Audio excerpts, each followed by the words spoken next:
اب چونکہ بہت ہی مشکل ٹاسک دیے گئے ہیں، اس میں آسانی کیسے ہوگی آگے بتایا جا رہا ہے۔ وَأَقِمِ الصَّلَاةَ، اور آپ قائم کریں نماز، طرفَيِ النَّهَارِ، دونوں کناروں پر دن کے دونوں کناروں سے مراد صبح اور شام ہے۔ صبح کی نماز سے مراد فجر کی نماز ہے، یعنی صبح کے وقت میں جو نماز پڑھنی ہے اس سے مراد فجر کی نماز ہے، اور شام کی نماز سے مراد ظہر اور عصر کی نماز ہے، یعنی شام کے وقت جو نماز پڑھنے کا حکم دیا جا رہا ہے اس سے مراد ظہر اور عصر کی نماز ہے۔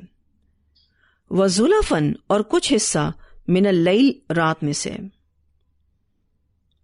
زلفن کا لفظ زا لام فا سے ہے، مراد رات کا وہ حصہ جو دن سے قریب ہو۔ مغرب اور عشاء کی طرف اشارہ ہے، رات کی یہ دو نمازیں مغرب اور عشاء۔ تو اللہ سبحانہ تعالیٰ فرماتے ہیں کہ آپ قائم کریں نماز دن کے دونوں کناروں پر اور کچھ حصہ رات میں سے۔ تو یوں 5 نمازوں کا آیت کے اس حصے میں بتایا گیا ہے۔ ایک اور تفسیر بھی آیت کے اس حصے کی جاتی ہے کہ اس آیت میں اللہ تعالیٰ نے نبی اکرم صلی اللہ علیہ وسلم کو حکم دیا ہے کہ وہ دن کے شروع اور آخر میں اور رات کے آخری پہر میں نماز پڑھا کریں۔ تو ممکن ہے کہ یہ آیت 5 نمازوں کے فرض ہونے سے پہلے نازل ہوئی، جب صرف 2 وقت کی نماز فرض تھی، ایک جب سورج طلوع ہو اور دوسری سورج کے غروب ہونے سے پہلے، اور قیام اللیل آپ صلی اللہ علیہ وسلم اور تمام مسلمانوں پر واجب تھا۔ تو مفسرین کہتے ہیں کہ ہو سکتا ہے کہ یہ آیت 5 نمازوں کے فرض ہونے سے پہلے نازل ہوئی ہو۔ جب 5 نمازیں فرض ہوئیں تو پھر یہ جو 2 نمازیں فرض کی گئی تھیں وہ ختم ہوئیں اور 5 نمازوں کے باقاعدہ ٹائمنگز بتا دیے گئے، اور عام مسلمانوں پر قیام اللیل لازم اور فرض نہیں رہا، لیکن رسول اللہ صلی اللہ علیہ وسلم کے لیے تہجد کی نماز فرض رہی۔ تو ایک تفسیر یہ بھی کی جاتی ہے۔ پھر فرمایا ان الحسناتی، بے شک نیکیاں یذہبن، لے جاتی ہیں یا مٹا دیتی ہیں یا دور کر دیتی ہیں السیئات، برائیوں کو، اور یہاں پر السیئات سے مراد صغیرہ گناہ ہے، کیونکہ کبیرہ گناہوں کے لیے سچی توبہ ضروری ہے۔ ذالک، یہ ذکر ایک نصیحت ہے، للذاکرین، ذکر کرنے والوں کے لیے، یاد رکھنے والوں کے لیے۔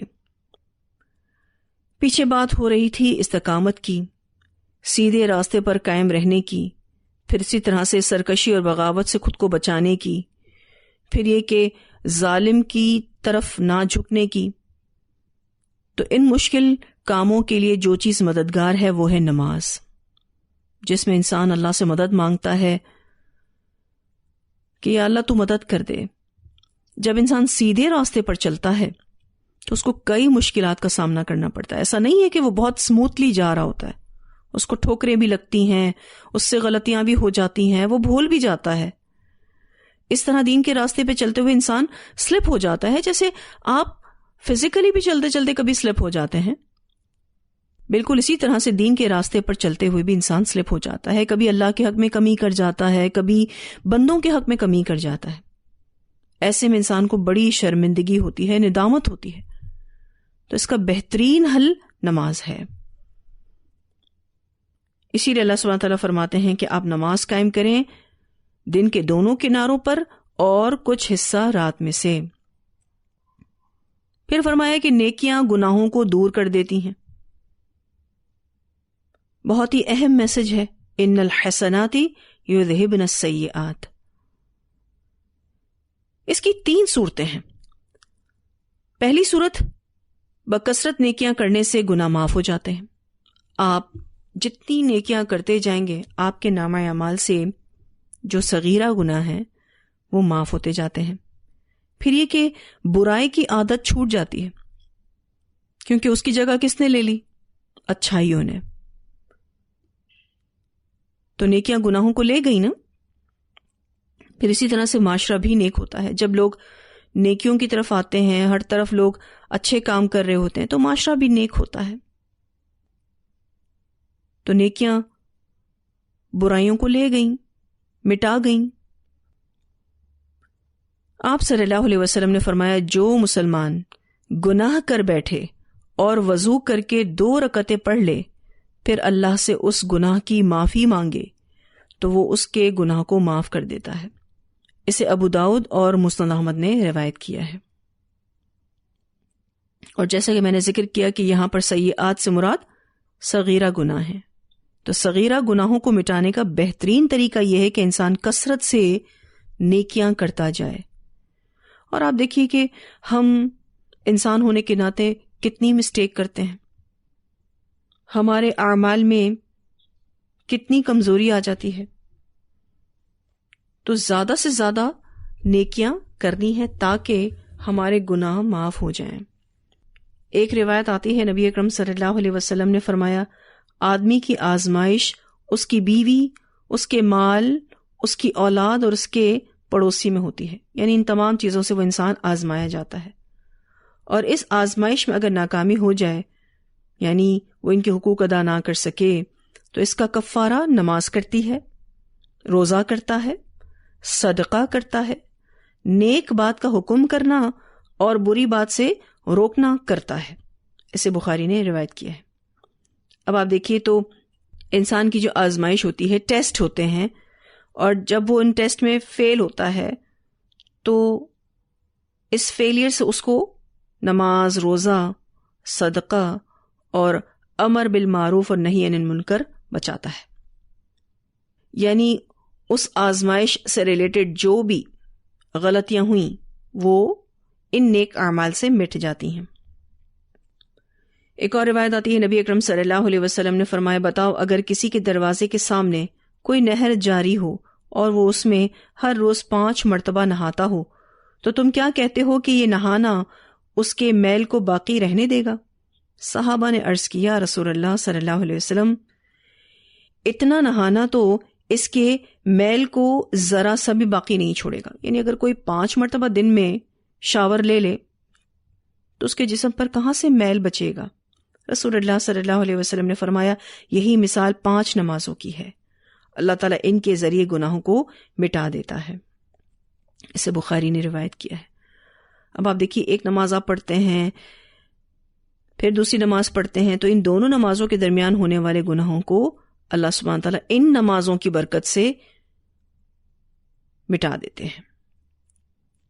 ایک اور روایت آتی ہے، نبی اکرم صلی اللہ علیہ وسلم نے فرمایا، 5 نمازیں، ایک جمعہ دوسرے جمعے تک اور ایک رمضان دوسرے رمضان تک، یہ اعمال درمیانی گناہوں کو مٹا دیتے ہیں، بشرطے کہ آدمی کبیرہ گناہوں سے بچتا رہے. اسے مسلم نے روایت کیا ہے. یعنی 5 نمازیں پہلی چیز، دوسری چیز ایک جمعہ دوسرے جمعے تک، اور تیسری چیز ایک رمضان دوسرے رمضان تک. اب آپ دیکھیں تو ڈیلی بیسس پر، ویکلی بیسس پر اور ایئرلی بیسس پر گناہ معاف ہو رہے ہوتے ہیں. شرط کیا ہے؟ کہ انسان کبیرہ گناہوں سے بچے، تو آٹومیٹکلی صغیرہ گناہ ان نیک اعمال کی وجہ سے مٹا دیے جاتے ہیں. جیسا آپ دیکھیے کہ بہت سارے کمپیوٹرز میں ایسے سافٹ ویئر لگے ہوئے ہوتے ہیں جو آنے والے بگس کو یا وائرس کو آٹومیٹکلی صاف کر رہے ہوتے ہیں. تو یوں سمجھ لیجئے کہ یہ نیک اعمال گناہوں کے لیے صفائی کا کام دیتے ہیں. ایک اور روایت آتی ہے، نبی اکرم صلی اللہ علیہ وسلم نے فرمایا، جس مسلمان کو فرض نماز کا وقت پالے اور وہ اچھی طرح وضو کر کے نماز کو خشوع کے ساتھ پڑھے اور اس کے رکوع اچھی طرح ادا کرے، اور ساتھ میں سجود کی بھی بات ہے کیونکہ رکوع کے ساتھ ہی سجدہ ہے، تو یہ نماز اس کے پچھلے گناہوں کا کفارہ ہو جاتی ہے جب تک کہ وہ کبائر کا ارتکاب نہ کرے، اور یہ سلسلہ ہر زمانے میں جاری رہتا ہے. اسے مسلم نے روایت کیا ہے۔ ایک اور روایت آتی ہے، نبی اکرم صلی اللہ علیہ وسلم نے فرمایا جب مسلمان یا مومن بندہ وضو کرتا ہے اور اپنا چہرہ دھوتا ہے تو اس نے آنکھوں سے گناہ کی جن چیزوں کی طرف دیکھا ہوتا ہے وہ گناہ پانی کے ساتھ یا پانی کے آخری قطرے کے ساتھ چہرے سے خارج ہو جاتے ہیں۔ پھر جب وہ ہاتھ دھوتا ہے تو جو گناہ اس کے ہاتھوں نے کیے تھے وہ بھی پانی کے ساتھ یا پانی کے آخری قطرے کے ساتھ نکل جاتے ہیں۔ پھر جب پیر دھوتا ہے تو جن گناہوں کی طرف وہ پیروں سے چل کر گیا تھا وہ گناہ پانی کے ساتھ یا پانی کے آخری قطرے کے ساتھ نکل جاتے ہیں، یہاں تک کہ وہ سب گناہوں سے پاک ہو جاتا ہے۔ اسے مسلم نے روایت کیا ہے۔ اب آپ دیکھیے، وضو کیا تو سارے گناہ معاف ہو گئے۔ تو بہت ہی بہترین میسج اللہ سبحانہ تعالیٰ نے ہم سب کو دیا ہے، ان الحسنات یذہبن السیئات۔ تو کیا سیکھا اس حصے سے؟ بہت زیادہ نیکیاں کرنی ہیں، کثرت سے نیکیاں کرنی ہیں تاکہ اللہ تعالیٰ ہمارے گناہوں کو معاف کر دے۔ ذالک ذکریٰ للذاکرین، یہ ایک نصیحت ہے ذکر کرنے والوں کے لیے، یعنی تمہیں نیک بنانے اور برائیوں سے بچانے کا بہترین ذریعہ نماز ہے، جس سے اللہ کی یاد تازہ ہوتی ہے، اور یہ نماز ہی آپ کو طاقت دیتی ہے برائیوں سے بچنے کی۔ ذالک ذکریٰ للذاکرین۔ پھر فرمایا وَاصْبِرْ، اور آپ صبر کریں۔ نماز کے بعد اب صبر کا ذکر ہے، اور قرآن پاک میں ہم نے اس سے پہلے یہ بھی پڑھا ہے کہ پہلے صبر کا ذکر ہے اور پھر نماز کا۔ خیر، یہی دونوں چیزیں مشکل وقت میں اختیار کرنی ہیں، تو نبی اکرم صلی اللہ علیہ وسلم کو اس مشکل سچویشن میں جو کہ آپ صلی اللہ علیہ وسلم کو مکہ میں درپیش تھی، کہا جا رہا ہے کہ صبر کیجیے۔ فَإِنَّ اللَّهَ، پس بے شک اللہ تعالیٰ، لا یضیع، نہیں ضائع کرتا، اجر المحسنین، اجر احسان کرنے والوں کا۔ صبر کرنے والوں کو یہاں پر محسن کہہ رہے ہیں، اور اللہ محسنوں کا اجر ضائع نہیں کرتا۔ تو نبی اکرم صلی اللہ علیہ وسلم کو حالات کی مشقتوں کو برداشت کرنے کے لیے ایک نسخہ دیا جا رہا ہے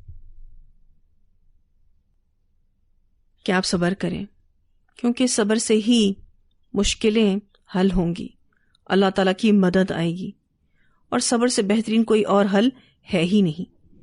آپ دلی اعتبار سے بھی سکون میں رہیں گے۔ جو صبر کرے گا وہ احسن عمل کر رہا ہے، اور اللہ سبحانہ تعالیٰ محسنین کے اجر کو ضائع نہیں کرتے۔ اتنی آیات کی تلاوت سنتے ہیں، پھر انشاءاللہ آگے پڑھیں گے۔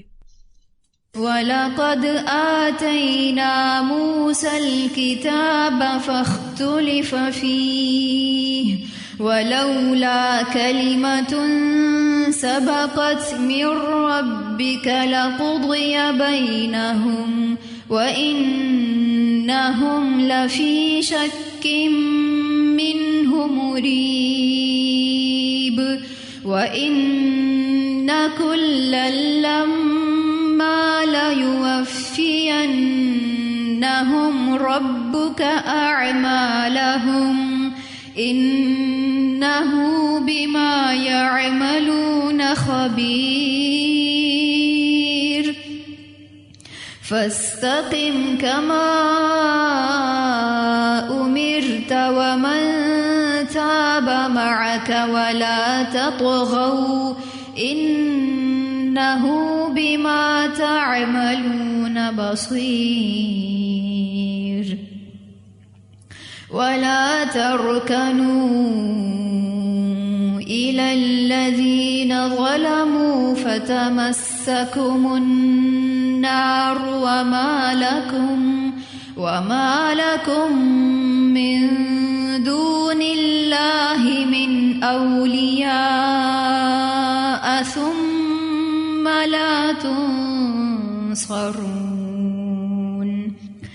وَأَقِمِ الصَّلَاةَ طَرَفَيِ النَّهَارِ وَزُلَفًا مِّنَ اللَّيْلِ إِنَّ الْحَسَنَاتِ يُذْهِبْنَ السَّيِّئَاتِ ذَلِكَ ذِكْرَى لِلذَّاكِرِينَ واصبر فإن الله لا يضيع أجر المحسنين.